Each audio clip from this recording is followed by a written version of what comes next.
Hi friends, எல்லோரும் எப்படி இருக்கீங்க? எனக்கு ஒரு சின்ன ஆக்சிடெண்ட் ஆகிடுச்சு. அதனால ஒரு 10 நாள் நான் அவைலபிளாக இல்லை. எந்த எபிசோட்ஸுமே என்னால் பார்க்க முடியல. நேற்று தான் சாட்டர்டே சண்டே எபிசோட்ஸ் எல்லாம் பார்த்தேன். இவ்வளோ நாள் எனக்கு சப்போர்ட் கொடுத்தவங்க எல்லாத்துக்குமே ரொம்ப நன்றி. தயவு செஞ்சு இனிமேலும் சப்போர்ட் கொடுங்க. சரி, இப்போ நம்ம வீடியோக்குள்ளே போகலாம். நீங்கள் பார்த்தீங்கன்னா கமல் சார் நேற்று 2 ரோல் ப்ளே பண்ணாருன்னு தான் நான் சொல்லுவேன். அசீமுக்கு ஒரு மாமியாராகவே மாறிட்டார். அதே மாதிரி விக்ரமன் அண்ட் சிவனுக்கு ஒரு வக்கீல் மாதிரி சப்போர்ட் பண்ணிட்டு இருந்தாரு. அவங்களுக்காக அவங்களே வாதாடாமல் இவரே எல்லாத்தையுமே வாதாடிட்டு இருந்தாரு. எதுக்காக ஒரு ஹோஸ்ட் இந்த மாதிரிலாம் பண்ணாருன்னு எனக்கு சுத்தமாகவே புரியலை. ஏன்னா ஒரு ஹோஸ்ட்னா அவங்களுக்கு ஒரு நடுநிலை தன்மை இருக்கணும். அது சுத்தமாக கமல்கிட்ட இல்லைன்னு தான் நான் சொல்லணும். ஏன்னா அவர் எந்த ஒரு நடுநிலையுமே இல்லாமல் தனக்கு பிடிச்ச கண்டஸ்டன்ஸ்க்கு ஃபேவராக பேசிகிட்டு இருந்தார். சரி, என்னென்ன பண்ணாருங்கிறத நம்ம பார்க்கலாம். ஃபர்ஸ்ட் எடுத்த உடனே பார்த்தீங்கன்னா, யார் இந்த வீட்டில் அதிகமாக சீன் போடுறாங்க அப்படின்னு சொல்லி கேட்டிருந்தாங்க. அப்படி ஒரு டாஸ்க் வச்சுருந்தாங்க. கமல் சாருக்கு நான் ஒன்று சொல்ல விரும்புகிறேன். இது ஒரு டாஸ்க். இதில் ஈச் அண்ட் எவ்ரி கண்டஸ்டன்ட் கிட்ட அவங்களோட ஒப்பீனியனை கேட்குறாங்க. ஸோ எவ்ரி ஒன் ஏதோ ஒரு ஒப்பீனியன் அவங்களுக்கு என்ன இருக்கோ அதை ஒப்பீனியனை சொல்கிறாங்க. உங்களுக்கு பிடிச்சிருந்தா கேளுங்க, இல்லைன்னா நீங்கள் இக்னோர் பண்ணிடலாம். இவர் என்னன்னா அந்த ஒப்பீனியன் சொல்லும் போது அவங்கள குத்தி பேசுறாரு. இது ஏன் அவர் இப்படி பண்ணாரு அப்படின்னு எனக்கு தெரியல. ஃபர்ஸ்ட் தனலட்சுமிகிட்ட கேட்கும்போது அவங்க சிவன் அண்ட் விக்ரமனை சொன்னாங்க. தனலட்சுமி பார்த்தீங்கன்னா இடையில அசீம்க்கு ஆதரவு கிடைச்சதுலேருந்தே பார்த்தீங்கன்னா அசீம் கிட்ட இருந்து விக்ரமனுக்கு ஷிஃப்ட் ஆயிட்டாங்க. எதுக்கு வாய்ப்பு கிடைக்கும் போதெல்லாம் விக்ரமனை சொல்றாங்க. இதை விக்ரமன் இப்போ சொல்றாரு, தனலட்சுமி அதிகமாக கோவப்படுறாங்க, அரகண்டாக இருக்காங்க அப்படின்னு சொல்லி இன்றைக்கி கூட அந்த ரீசனை சொல்லி நாமினேட் பண்ணியிருக்காங்க. இவ்வளோ நாள் அசீம் அவங்க திட்டும்போது உன்னோட கோவம் நியாயமானது, இந்த கோவத்தை யாருக்காக விட்டுறாது அப்படிலாம் அட்வைஸ் பண்ணியிருந்திருப்பாரு. இப்போ அவருக்கு என்னாச்சோ தெரியல. அவர் தனலட்சுமியை விக்ரமன் சொல்கிறதும் விக்ரமன் தனலட்சுமி சொல்கிறதும் ஒரு வாடிக்கையாகவே போச்சு. அப்புறம் பார்த்தீங்கன்னா ரச்சிதா சிவன் அண்ட் தனலட்சுமி சொன்னாங்க. மணியும் சிவன் அண்ட் தனலட்சுமி தான் சொன்னாங்க. விக்ரமன் தனலட்சுமி அண்ட் அசீமை பற்றி சொல்லாமல் இருக்கவே மாட்டார். அது சொல்கிறாரு, ஒரு வேர்டு ஏதாவது ஒரு சாதாரண வார்த்தை சொன்னால் கூட போதும், அதை பிடிச்சிக்கிட்டு கோர்ட் ரூம் மாதிரி வாதாடுறாரு அப்படின்னு சொல்லிட்டு விக்ரமன் சொல்கிறாரு. நீங்கள் நோட்டீஸ் பண்ணி பார்த்துருந்தீங்கன்னா விக்ரமன் பேசும்போது எல்லாமே கமல் சார் அக்செப்டட் இல்லைன்னா ஓகே இந்த மாதிரி அதை அக்னாலேஜ் பண்ணுவார். இல்லைன்னா தலையவாது அசைச்சு அக்னாலேஜ் பண்ணுவார். மற்றவங்க யாராவது விக்ரமனை பற்றி பேசினாலோ சிவனை பற்றி பேசினாலும் என்ன சொல்லுவாருன்னா, ஓ அது உங்கள் கருத்து அப்படின்னு சொல்றீங்க அப்படின்னு சொல்லுவாரு. இதே விக்ரமன் சொல்ற எந்த ஒரு விஷயத்தையுமே ஓ அது உங்களோட கருத்து அப்படி சொல்லவே மாட்டாரு. அது சொல்றது கரெக்ட் மாதிரி அக்ரி பண்ணுவாரு. ஒரு பொதுவாக பார்த்தீங்கன்னா நம்ம ஒரு காம்படிஷன் போகிறப்பவே ஜட்ஜஸ் அவங்க எந்த ஃபேஸ் ரியாக்ஷனும் கொடுக்காம கேட்கணும்னு சொல்லுவாங்க. ஏன்னா அவங்க சப்போஸ் நல்லா இல்லைங்கிற மாதிரி பண்ணாங்கன்னா அந்த அந்த கண்டஸ்டன்ட் டிமோட்டிவேட் ஆகிடுவாங்கன்னு சொல்லுவாங்க. இவருக்கு எதுவுமே தெரியல. அப்புறம் ADK as usual Dhanalakshmi and Azeem. அப்புறம் தனலட்சுமி அசீமை சொல்லும் போது சம்மந்தம் இல்லாமல் சண்டை போடுவார் அப்படின்னு சொன்னோடனே பயங்கர கிளாப்ஸை நான் பார்த்துருக்கேன். ஸ்டார்டிங்கில் இருந்தே இந்த இதில் ஏடிகே பேசினாலே நிறைய கிளாப்ஸ் கிடைக்கும். அண்ட் அதே மாதிரி கமல்ஹாசனுக்கும் விக்ரமன் சிவன் போக ஏடிகையும் ரொம்ப பிடிக்கும். ஏடிகே எது பேசினாலுமே கொஞ்சம் அக்செப்ட் பண்ணுவார். அதே மாதிரி ரச்சிதாவையும் கொஞ்சம் சப்போர்ட் பண்ணுவார். அதுக்கப்புறம் பார்த்தீங்கன்னா மைனா தனலட்சுமி சிவன் அசீம், பிரமுதவாணன் again Dhanalakshmi and Azeem, Janani Shivin and Azeem இந்த மாதிரி சொல்லி பேசுகிறாங்க. அப்போ ஜனனி சிவனை சொல்லுவாங்க, அந்த தோசை கரிஞ்ச மேட்டரில் கூட தோசை ஊற்றின மேட்டரில் கூடன்னு சொல்லி ஸ்டார்ட் பண்ணுவாங்க. உடனே இவர் சொல்வார், அதை விட்டுருக்காமே தோசை ரொம்ப கருகி போச்சு அப்படின்னு சொல்லிட்டு உடனே சிவனை பார்த்தீங்கன்னா ஒரு மாதிரி வாய் அப்படி கோன்லாம் வச்சுட்டு ஹான்னு பயங்கரமாக கை நீட்டி கிளாப் பண்ணுவாங்க. நீங்கள் நோட்டீஸ் பண்ணீங்கன்னா உங்களுக்கு தெரியும். எப்போவுமே அசீமுக்கு என்ன அவமானம் நடந்தாலும் சிவன் அந்த மாதிரி கிளாப்ஸ் பண்ணுறது ஒரு வாடிக்கையாக வச்சுருக்காங்க. அதே மாதிரி காலையும் 2 காலையும் போட்டு ஆட்டுவாங்க. அதாவது அசீமுக்கு ஏதாவது எகெயின்ஸ்டாக ஏதாவது கமல் சார் சொன்னார்னா கை நீட்டு இப்படி ஒட்டி வச்சுட்டு கிளாப் பண்ணிவிட்டு காலை போட்டு இப்படி அடின்னு அடிப்பாங்க. அதே மாதிரி சிவன் பண்ணிட்டு இருந்தாங்க. எனக்கு செம்ம இரிட்டேட்டிங்காக இருந்துச்சு. சாரி, நான் சொல்கிறது தப்புனா உங்களுக்கு அது மாதிரி ஃபீல் பண்ணிச்சுன்னா நீங்கள் சொல்லுங்கள். அப்புறம் பார்த்தீங்கன்னா அசீம் சொல்கிறாரு, சார் நான் 2 பேர் சொல்லுவேன், உண்மையை சொல்லணும்னா ஒன்று சொல்லுங்க. அசீம் சொல்கிறது பார்த்தா ரொம்ப இன்னசென்ட்டாக இருக்குது.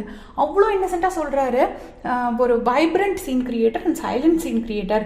வைப்ரண்ட் சீன் கிரியேட்டர் யாருன்னு பார்த்தீங்கன்னா சிவன், சைலண்ட் சீன் கிரியேட்டர் யாருன்னு பார்த்தீங்கன்னா விக்ரமன் அப்படின்னு சொல்லிட்டு சொல்கிறாரு. அவர் ஏதோ ஒரு பாவம் இன்னசென்ட்டாகிட்டு கமல் சார் கிட்ட சொல்ல ட்ரை பண்ணுறாரு. கமல் சார் ஒரு வா உனக்கு வைக்கிறேன் பாரு ஆப்பு அப்படிங்கிற மாதிரி தலையாட்டிட்டு கேட்குறாரு. கேட்டுட்டு அசீம் சொல்கிறாரு, ஒரு பக்கம் சிவன் வச்சுட்டு இன்னொரு பக்கம் 10 பேர் வச்சாலும் விக்ரமன் சிவனுக்கு தான் சப்போர்ட் பண்ணுவாருன்னு சொன்னோடனே பயங்கர கிளாப்ஸு. உடனே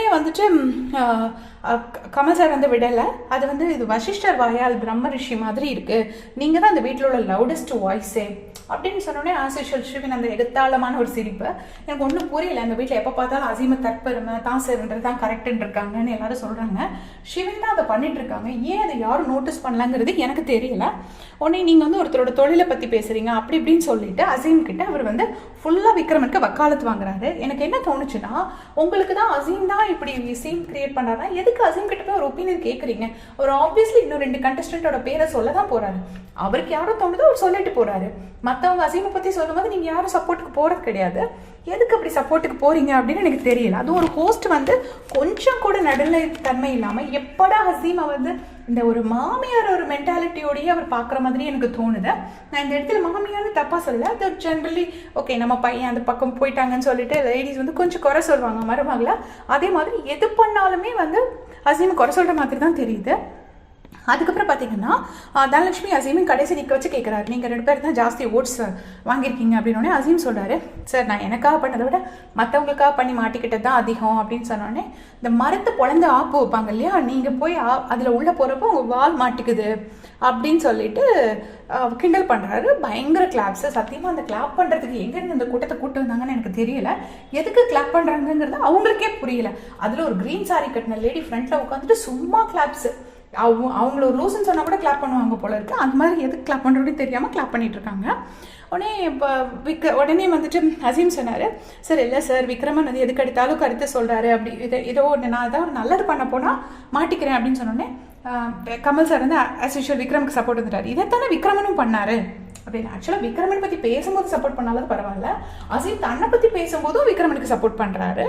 உடனே அசீம் வந்துட்டு வேறு வழி கிடையாது, ஒரு ஹோஸ்ட் இப்படி சொல்லும்போது நம்ம ஒன்றும் பண்ண முடியாது, ஸோ அவருக்கு அடங்கி தான் போய் ஆகணும்.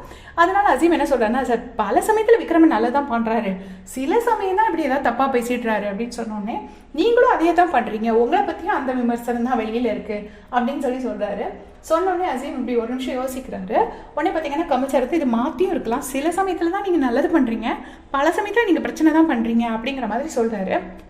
உடனே அசீம் அதுக்கும் சிரிச்சுக்கிட்டு, அசீம் ஒரு ஃபீனிக்ஸ் பறவை தாங்க, எத்தனை வாட்டி இடிச்சாலும் எந்திரிச்சு முகமது கஜினி மாதிரி தான் எந்திரிச்சு வர்றாரு.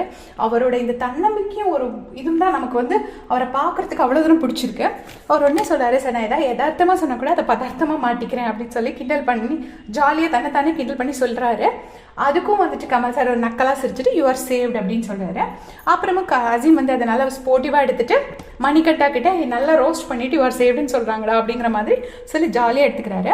அப்புறம் பார்த்தீங்கன்னா ஒரு ரேங்கிங் டாஸ்க் வருது. அந்த ரேங்கிங் டாஸ்கில் மணி வந்து சொல்கிறாரு, இந்த மாதிரி விக்ரமன் வந்து எப்போ பார்த்தாலுமே ஒரு கருத்து சொல்கிறாரு அப்படின்னு சொன்னோடனே, ஓஹோ நீங்கள் எல்லா கருத்துக்கும் எதிரானவரா அப்படின்னு சொல்லிட்டு மணியை வந்து கமல் சார் வந்து கிண்டல் பண்ணுறாரு. எனக்கு சுத்தமாக பிடிக்கல அது. ஏன்னா அந்த இடத்துல ஒரு ரேங்கிங் டாஸ்க் போட சொல்லியிருக்கு, நீங்கள் வந்து ரேங்கிங்கை மாற்றலான்னு சொல்லியிருக்காங்க, அண்ட் வித் ரீசன்ஸ் மாற்றணும். ஸோ ஆப்வியஸ்லி அந்த மணிக்கு தனக்கு தோணுன ஒரு காரணத்தை அவர் சொல்ல தான் செய்வார். அதில் நக்கல் அடிக்கிறதுக்கு என்ன இருக்குன்னு எனக்கு புரியலை. இன்னொன்று கூட நான் கேட்கணும்னு நினச்சேன், கமல் சார் வந்து ஐபிஎல் மேட்ச்சு கிரிக்கெட் மேட்ச்சே பார்த்ததே கிடையாதுன்னு நினைக்கிறேன். ஏன்னா நம்ம கிரிக்கெட்டில் கூட பிடிச்ச கேட்ச் கரெக்டாக பிடிச்சாங்களா, அது சிக்ஸா கேட்சா அது மாதிரி தெரியாமல் இருக்கும். ஸோ அந்த டைமில் வந்துட்டு ஒரு தேர்ட் அம்பையர் தான் அந்த இடத்துல சொல்லுவாங்க, அம்பையர்ஸ்க்கே கூட தெரியாது, தேர்ட் அம்பையர் தான் ஒரு டிசிஷன் சொல்லுவாங்க. இது மாதிரி தான் அந்த விக்ரமன் கோடு தொட்ட விஷயமோ, இதில் நீதி நேர்மை ஏதோ விக்ரமன் வந்து கடத்திட்டு போன மாதிரியோ இல்லைன்னா ஒரு பொண்ணுக்கு நடந்த அநீதி அளவுக்கு ஒரு எஃபெக்ட் கொடுக்குறாங்க. அந்த அளவுக்கு அங்கே என்ன நடந்துச்சுன்னு எனக்கு புரியல. கோட்டை தொட்டது ஜனனின்னு எல்லாரும் நினச்சிக்கிட்டாங்க. இல்லை விக்ரம் தானே அங்கேயே பிக் பாஸ் சொல்லி முடிச்சிருந்துக்கலாம், இது சொல்லலை. முன்னாடி அசீம் சொன்னதாவது தனலட்சுமி தள்ளி விட்டதை நான் பார்த்தேன் அப்படின்னு சொன்னது கூட, அதுவும் கூட அந்த ஃபோர்ஸில் யாருக்குமே தெரியல. சரி அவர் தெரியாமல் சொல்லிட்டார், தெரியாத விஷயத்த நீங்கள் இப்படி அடித்து சொல்லக்கூடாதுன்னு கண்டிச்சிருந்தா பரவாயில்ல. இந்த விஷயம் வந்து ஒரு பெரிய விஷயமே கிடையாது.